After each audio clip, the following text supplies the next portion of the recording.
লাইটটা জ্বালাবে না ভাই, পিছন দিকে লাইটটা জ্বালিয়ে। নমস্কার। ডিএম সাহেব খুব সুন্দর বলে গেলেন। তারপর এক আদিবাসী ভাই আমার বললেন মন্ত্রী চন্দ্রনাথ সিনহা ক্ষুদ্র এবং মাঝারি এবং কারাগার।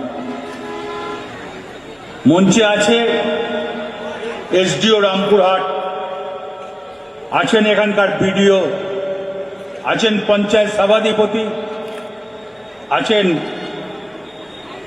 কাজল, আপনারা জানেন জেলা পরিষদের সভাধিপতি, উপসভাধিপতি আছেন বিশ্ববিজয় মাড্ডি, আছেন বুধো হাজরা, আছেন এখানে রথিন ভাই আমার,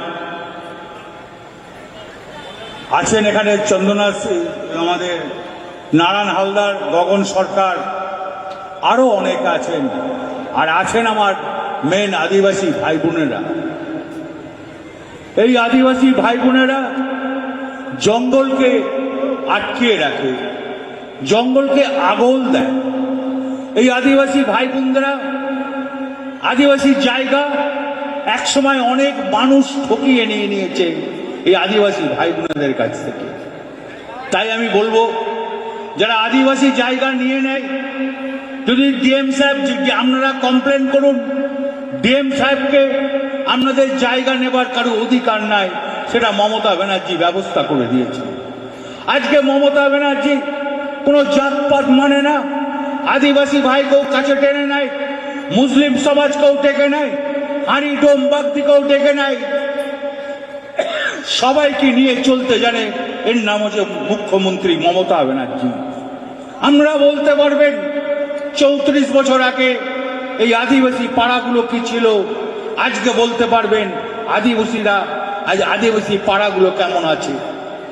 আপনারা আদিবাসী পাড়াতে গেলে, আমি ডিএম সাহেবের সঙ্গে কথা বলছিলাম, বলো আপনি যে হোস্টেল করে দিয়ে গেছেন সব চালু হয়ে গেছে। আমি বললাম আমার সঙ্গে আবার কথা হয়েছে, 5টা আদিবাসী হোস্টেল দেবে, আপনি এটা 5টা আদিবাসী হোস্টেল আপনি করে পাঠিয়ে দিন। কেন জানেন?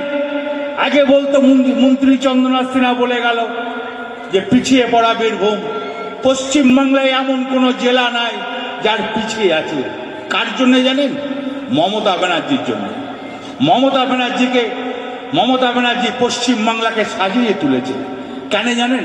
পশ্চিমবাংলার খেটে খাওয়া মানুষ অনেক, পশ্চিমবাংলার কৃষক অনেক, পশ্চিমবাংলার বেকার ছেলে মেয়েদের জন্য মমতা ব্যানার্জি চিন্তা করে, জীবনে কোনো মুখ্যমন্ত্রী চিন্তা করে না। তাই বন্ধু, আসুন, আজকে জঙ্গলমহল মমতা ব্যানার্জি তৈরি করেছে। এই জঙ্গলমহল কোনোদিন ছিল না, এই উৎসব কোনোদিন ছিল না, এই জঙ্গলমহলের মেলা কোনোদিন ছিল না। তাই মমতা ব্যানার্জি সব শ্রেণীর জন্য একটা করে মেলা করেছে। আপনাদের পাশে থাকবে ডিএম সাহেব, সভাধিপতি আপনাদের পাশে থাকবে, আমরা আপনাদের পাশে থাকব, মন্ত্রী আপনাদের পাশে থাকবে, নলাটির এমএলএ রাজু সে আপনাদের পাশে থাকবে।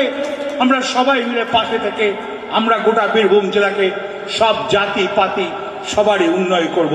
জয় হিন্দ, জয় হিন্দ। অসংখ্য ধন্যবাদ সম্মাননীয়।